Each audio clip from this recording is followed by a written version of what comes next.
सो पाकिस्तान जो है it's getting relevant at the global stage. Financial times ने रिपोर्ट किया कि फील्ड मार्शल साहब ने बात की है जी ट्रंप से। उन्होंने कहा ट्रंपू यार तेरी मेहरबानी है ना कर, देख मसले हो रहे हैं। ट्रंपू ने कहा यार you are my favourite field marshal, I agree with you. Iran America talks in Islamabad. Pakistan के तो देखिए इस पर एक लतीफ़ा ही बनता है। वो चौधरी साहब के बेटे की शादी में एक नाई बड़ा खुशी खुशी से घूम रहा था, अकड़ रहा था। लोगों ने पूछा यार शादी चौधरी साहब के बेटे की, तुम इतने खुश क्यों? उसने कहा चौधरी साहब के बेटे खतने मैंने किए थे। तो बस इतनी सी अहमियत है। हम इन्हें कोई कमरा शमरा दे दें, कोई अड्डा दे दें बैठने के लिए अमेरिका को कहीं, तो बस वही हो जाएगा। क्या ये गारंटी आसिम मुनीर साहब दे सकते हैं ईरान को कि अमेरिका दोबारा अटैक नहीं करेगा? बहुत ही इंपॉर्टेंट गेम जो है वो पाकिस्तान खेल लेगा। अमेरिका को ऑब्वियसली को भी एक कोई पालतू कुत्ता टाइप चाहिए यार, इधर आओ ये कर दे वो कर दे ये कर दे, and Pakistan basically fits straight into that particular trap. यानी हम पाकिस्तान अब दुनिया को बचाएगा, दुनिया की मदद करेगा, अल्लाह करे वो दिन आ जाए, लेकिन इस वक्त तो पाकिस्तान अपने आप को नहीं बचा पा रहा। मतलब जिस 25 करोड़ के मुल्क में 23 मार्च की परेड ना हो सके, जहां पीएसएल के खेलों के मैच ना करवा सकें, ये सुलह करवाएंगे। पाकिस्तान टेररिज्म इंडेक्स में नंबर 1 के ऊपर चला गया है। पाकिस्तान जो इस वक्त सुपर लीग है पीएसएल, इस वक्त सिक्योरिटी फेलियर का शिकार है। कि हम we're keeping Iran happy, we're keeping Saudis happy, we're keeping Americans happy, we're keeping Arabs happy. So that's इसको हम बोलते हैं clever diplomacy. Field Marshal Asim Munir held a call with US President Donald Trump while Prime Minister Shehbaz Sharif spoke with Iran's President Masoud Pezeshkian. यानी हम दुनिया की सुलह कराने चले हुए हैं, पाकिस्तान के अंदर जो जंग चल रही है उसमें पाकिस्तान दहशतगर्दी की इतनी खौफनाक लपेट में है, उससे हम नहीं निपट पा रहे। नमस्कार दोस्तों, स्वागत है आपका भारत नाउ में। दोस्तों फाइनेंशियल टाइम के अंदर एक रिपोर्ट पब्लिश की गई जिसमें यह कहा गया कि पाकिस्तान जो है वो मीडिएटर बनेगा ईरान और यूएसए के बीच में। इस्लामाबाद के अंदर मीटिंग की जाएगी और जंगबंदी के ऊपर फैसले करे जा सकते हैं। इस चीज को लेकर पाकिस्तानी जो है वो अपने आप को बहुत ही ज्यादा रेलेवेंट मानने लगे हैं ग्लोबल स्टेज के ऊपर। मतलब पाकिस्तानियों को अब ये यकीन हो गया है कि उनके बिना दुनिया के अंदर शांति बहाल नहीं हो सकती और जंगबंदी नहीं हो सकती। जबकि पाकिस्तान के अंदर पाकिस्तानी रिपोर्टर ही खुद बात कर रहे हैं कि जिनके अपने मसले मसाइल जो है वो हल नहीं हो पा रहे हैं और वो दूसरे दोनों देशों के बीच जंगबंदी की बात कर रहे हैं। जिस तरह की पाकिस्तान की कंडीशन है, हाल फिलहाल में अफगानिस्तान के साथ जो वॉर है, पाकिस्तान उसको रोक नहीं पा रहा है। इवन इंटरनली जो कॉन्फ्लिक्ट्स चल रहे हैं बलूचिस्तान के अंदर, तालिबान रोज आकर पीट रहा है।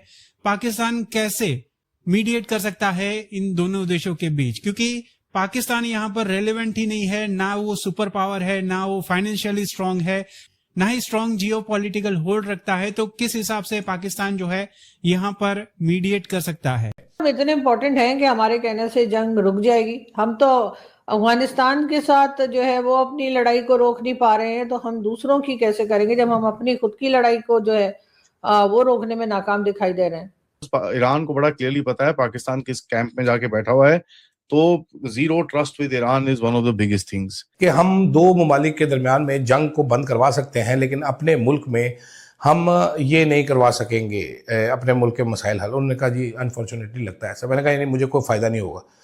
हम दुनिया की हिफाजत कर रहे हैं, अपनी नहीं कर पा रहे।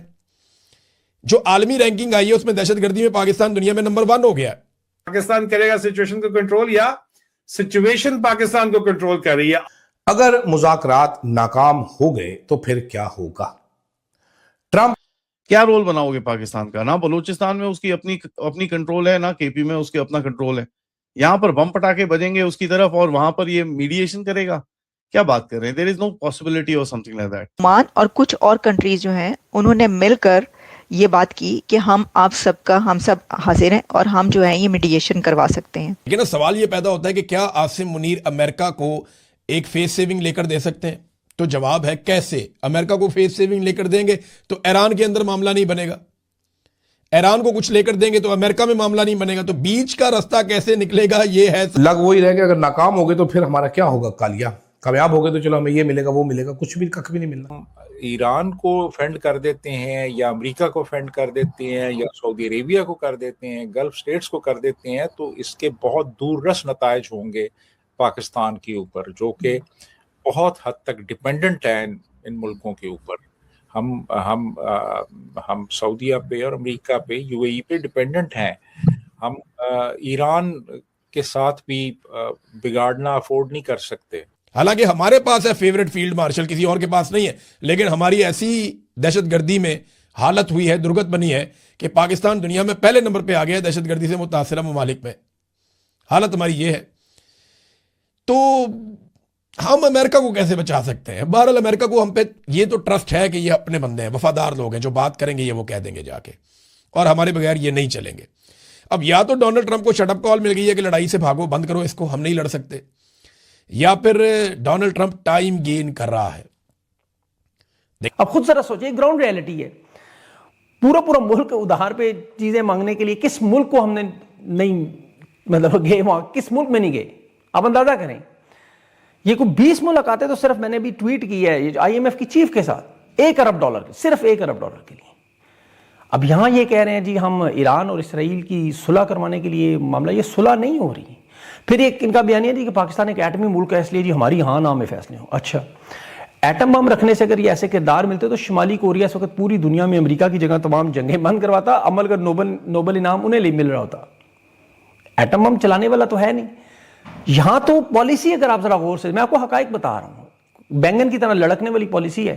अक़वाम मुत्तहिदा की जनरल असेंबली में बहरीन ने ईरान के खिलाफ करारदाद पेश की, पाकिस्तान ने हमायत कर दी, रूस चीन ने वीटो कर दी।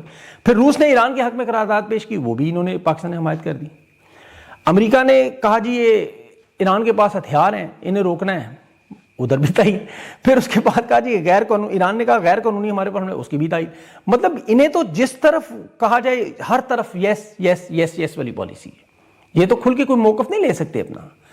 सालसी के लिए देखिए, दो फरीक जब आपस में लड़ें तो उनकी सुलह वो करवाता है जो उन दोनों से ताकतवर हो। ये असूल है दुनिया का। आप किसी हर एक से सालसी थोड़ी करवाते हैं। अमेरिका से ना ये ताकतवर है, ना ईरान से ताकतवर है। फिर ये गैर जानिबदार भी नहीं है। बोर्ड ऑफ पीस में पाकिस्तान इसराइल का हामी है। इसराइल के कहने पर, अमेरिका के कहने पर वहां अमन फौज भेजने के लिए तैयार थे। डोनाल्ड ट्रंप के साथ जो ताल्लुकात हैं, फील्ड मार्शल को 4 मरतबा तो इसने मेरा फेवरेट फील्ड मार्शल कहा। शहबाज शरीफ ने पूरी दुनिया के सामने जिल्लत आमेज सलूट और वो जो बातें की जिसका पूरी दुनिया में मजाक उड़ाया गया, उसे अमन का देवता करार दिया। नोबल अमन नाम के लिए नामजद किया। मादनियात, व्हाइट हाउस में जाना, अफगानिस्तान में जाना, ये सब डोनाल्ड ट्रंप का काम है, जिसे ईरान में फरजंदे इबलीस कहते हैं। अरब दुनिया में जो रखे हुए पाकिस्तान के पैसे, ओवरसीज पाकिस्तानियों का अरब दुनिया में काम करना, अरब दुनिया के साथ ताल्लुकात होना, और उनका इसराइल अमेरिका के साथ झुका हुआ है। ये डील भी दिफाई सऊदी अरब के साथ है। तो ईरान इनकी बात क्यों मानेगा? ईरान से तो गैस की पाइपलाइन नहीं ले सके, ईरान से तो कभी तिजारत नहीं कर सके। ईरान को तो पता है कि पाकिस्तान की हुकूमत की हालत क्या है। अवामी सतह पे वो जानते हैं कि पूरा मुल्क इनके साथ खड़ा है, लेकिन इनकी सालसी पर कोई एतमाद कर सकते हैं? आप खुद सोचिए।